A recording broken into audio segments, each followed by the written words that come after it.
Questionnaire, and you're in with a chance to win some great prizes. So for more information, please check the link in the video description.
So what are the optimal CPU and GPU temperatures while gaming? Well, it sort of depends. Temperatures depend on three things: load on your system, cooling capacity, and PC hardware. But really, if I had to give an optimum range of all PCs in the world, I'd say that around 45 to 65 is good for CPUs and 50 to 70 is good for GPUs. You want to keep it in that kind of range.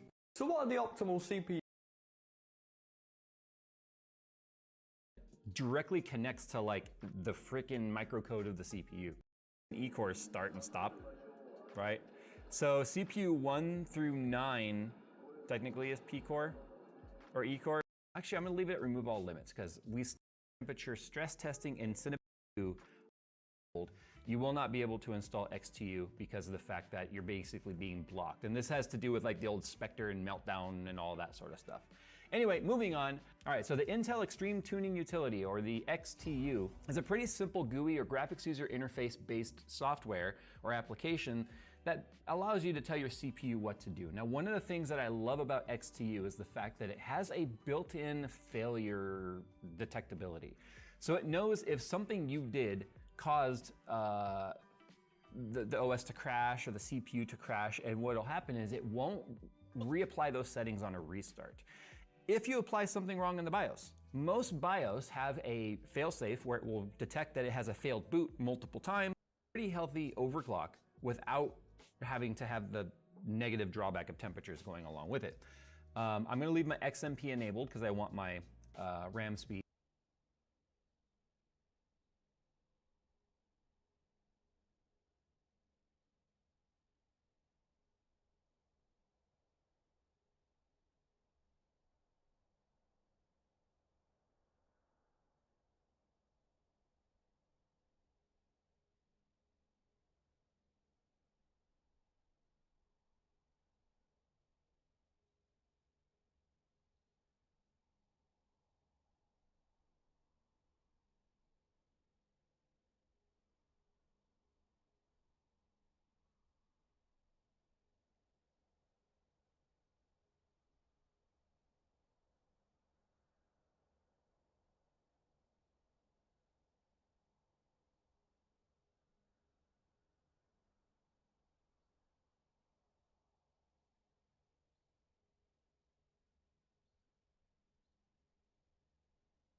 need to continue. Free way to keep your CPU nice and cool for maximum performance. Compatible with the latest Intel and AMD CPUs, the Nucleus AIO comes in both the Luxe Edition featuring ARGB lighting, as well as a dark version for a clean, light-free aesthetic and an ultra-clean look. Daisy chain fans allow for a super easy install, while the thicker cold plate provides an improved cooling experience versus the competitors. To see the full list of specs and sizes, follow the sponsored link in the description below. Okay, so first things first, this is gonna apply to any Intel CPU. Basically, well, I think like 8th gen and newer should potentially work for it. Anyway, 10th gen and newer are gonna have a whole different feature set, so keep that in mind. This is a 12900K. 12900K is very similar to a 13900K. Also runs very, very warm, but what you're gonna see is definitely going to apply. So there's a few things we need to do. One, it doesn't matter what motherboard or BIOS you're running, you want to make sure that your stuff is as close to factory as possible, because what we don't want is the motherboard and the software sort of conflicting, because XTU takes place. Is definitely going to have. So first things first, this is going to apply to any Intel CPU. Basically, well, I think like 8th gen and newer should potentially work for it. Anyway, 10th gen and newer are going to have a whole different feature set, so keep that in mind. This is a 12900K. 12900K is very similar to a 13900K. Also runs very, very warm, but what you're going to see is definitely going to apply. So there's a few things we need to do. One, it doesn't matter what motherboard or BIOS you're running, you want to make sure that your stuff is as close to factory as possible. ASUS loves to do very well out. We still, by undervolting, can get ourselves a pretty healthy overclock without having PN. But I'm gonna turn off the AI optimized, remove and volters be extra control. Remember that you're anyway crash and what'll have caused. First things first, dark mode. I do not every time participate in your program, Intel. First things first, dark mode. Expected. This is going to tell you in which you are using. Jump Intel.com. If you do run into any issues whilst running XTU, this could be for a few reasons. Reason number one may be due to you having core isolation enabled on your system. Click on the core to restart your device, go back to the Intel XTU setup again and see if that fixes your issue. Another issue that could be causing this is if undervolt protection has been enabled on your system's BIOS. This isn't available on all BIOSes. Have a look around, you don't have to play around with XTU, may not settings. If you do manage to find this on your system, try disabling.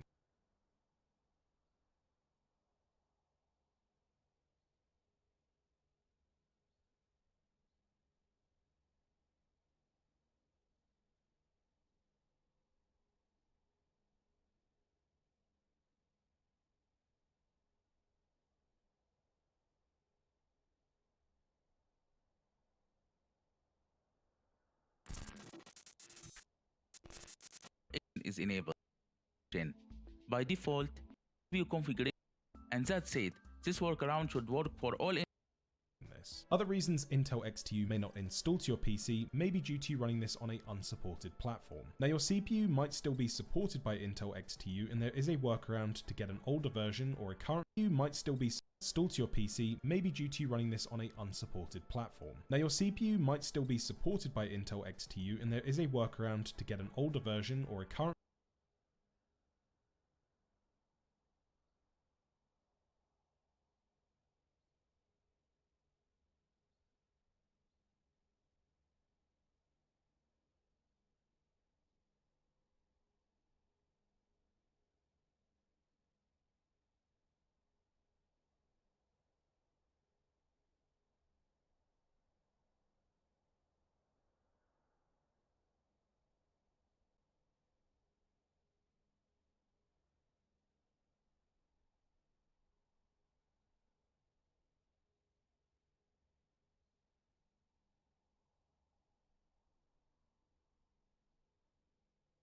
version of XTU installed by bypassing this check with inside of the installer. We won't be covering that in this video, but it does exist around. You can Google around for this and try this out yourself at your own risk, but it is out there. Lastly, if this doesn't install, it may just mean that it's not supported on your system. This will not work on every Intel-based CPU, and that's completely fine because there are other methods in which we can utilize when undervolting your BIOS if it's not 100% necessary. Unless you CPUs it's being reported, works with things regardless of all of the necessary. You can navigate down to the advanced for is way more important.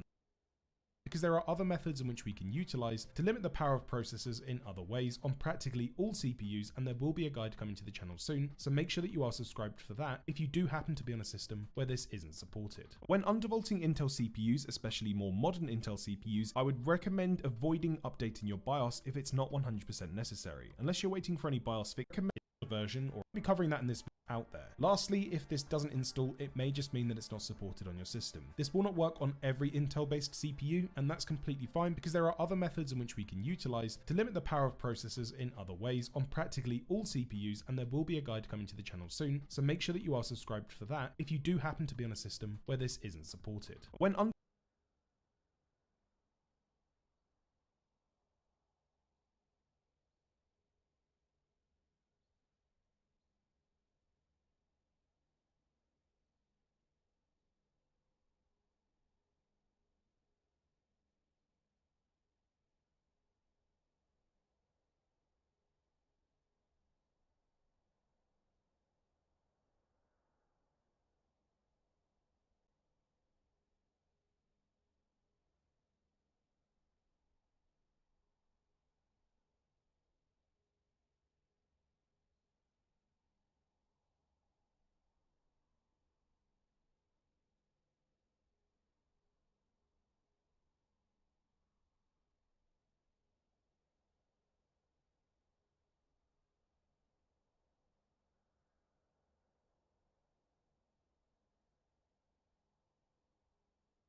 and then you add, and you just, and as you can see, up over 0.05 volts.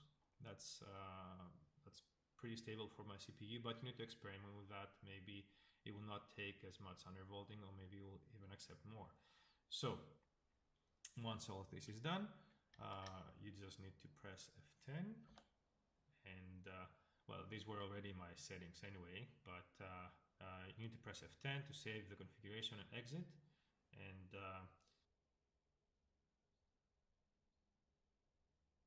supported. When undervolting Intel CPUs, especially more modern Intel CPUs, I would recommend avoiding updating your BIOS if it's not 100% focusing on the compact view in this video, and the only option you're able to going to be using is the that you can see core voltage offset. Just going to be focusing on the compact view in this video, and the only option we're actually going to be using is the core voltage to ensure that we get the best results. All world voltage.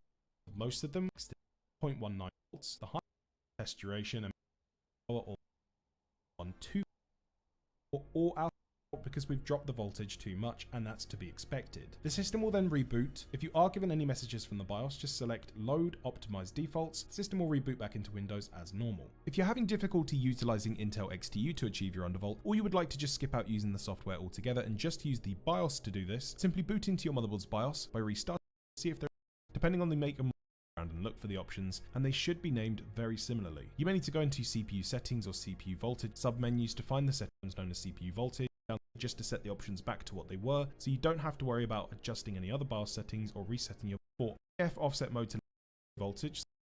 Boot into your system, run Cinebench with hardware. The rest of the CPU, I'm able to go to -0, look up at my hardware, re-render some projects you might have saved on your PC if you do any video editing,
당신이 적을 죽이겠어요.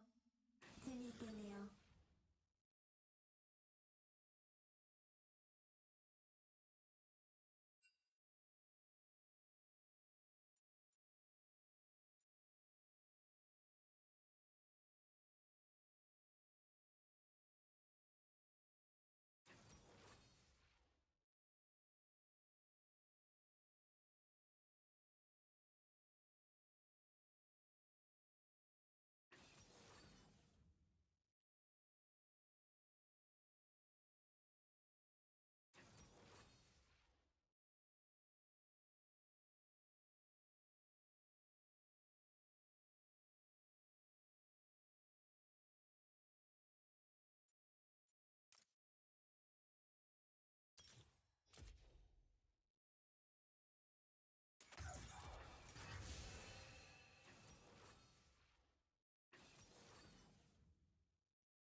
Get ready to supercharge your live streaming experience with Restream Studio. Absolutely everything below to see an in-depth guide for each.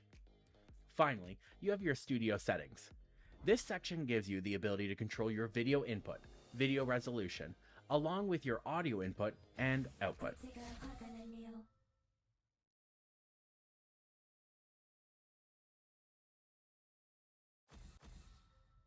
Hello and welcome to Scaling, and I'm doing 4K at 60 FPS. I'll be talking a little about this because I did get the 4090 graphics card, which definitely can handle this, but if you have something else, there's a lot of other settings, and we'll go over those. So, for example, what I used to do before I got the 4090 graphics card is obviously I have the 4K monitor, so my base canvas resolution does not change. If you have a 1080p, yours would be 1920 by 1080, for example. What's going on, guys? Welcome back to the channel.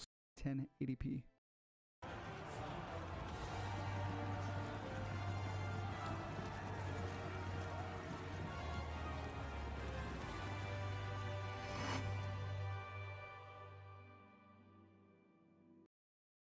But then if you do want to downscale, because the maximum I can get service settings, pretty much a little more important for Twitch, but to specific streaming tab, because that's what we'll be talking about today. Again, if you guys want another video on recording specifically and the best settings for that, do let me know.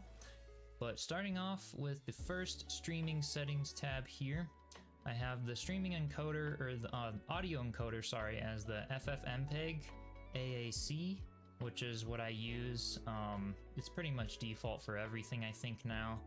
But the video encoder, this is what's really important and will vary between hardware and internet speeds and all of that. I am actually streaming an AV1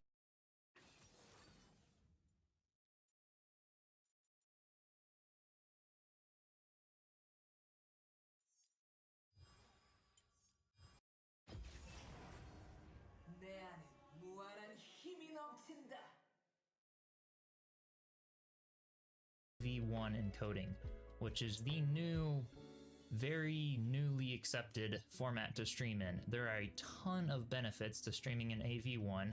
Again, I could go over those in another video, but AV1 is absolutely amazing, and it is supported by some of the new Intel series, H2 encoder or whatever. You use H2 and you from H.264. Much higher quality on the lower quality. Then you want to that unchecked. But for example, if you don't have the 40 series, I would suggest H.264 encoding, NVIDIA NVENC H.264. X.264 is if you don't have a graphics card and you want to do all the encoding with your CPU, which I definitely would not recommend, especially in today's day and age. It works, but if you have a GPU that can support the NVENC encoder or whatever, use it for sure. It makes it a ton better quality. So I would suggest H.264 if your hardware is on the lower end. If your hardware is mid-end and you can do it, or you don't want to use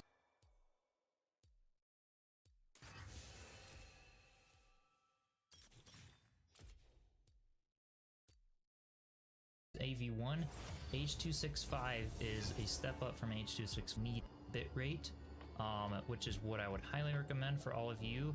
These other ones are just not very relevant for streaming, to be honest. And I have my bitrate set at 18,000, which is pretty high. But it's actually very, very low for what it should be. Because if you notice, I'm streaming in 4K at 60 8,000 point coding. Would not look AV use a bit in half 420. It's the first streaming it is. So I tried 6 actually before I went to 7. Because 6 really worked well, and there's not that much of a difference between 6 and 7, but I noticed that 7 was just doable, totally doable. I noticed I would also keep an eye on the thermals of my graphics card and such when I was streaming to make sure it wasn't heating up too much, and I noticed it was not heating up anymore doing 6 versus 7. So I just decided to do 7 because it's the best quality and my hardware can handle it, but again, work your way down until you find something that works for your hardware.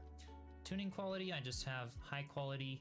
And then multi-pass mode, I have it set to single pass. I used to do 2 passes at quarter resolution, but single pass just seems to be the best. It seems to still work on low-end hardware just fine.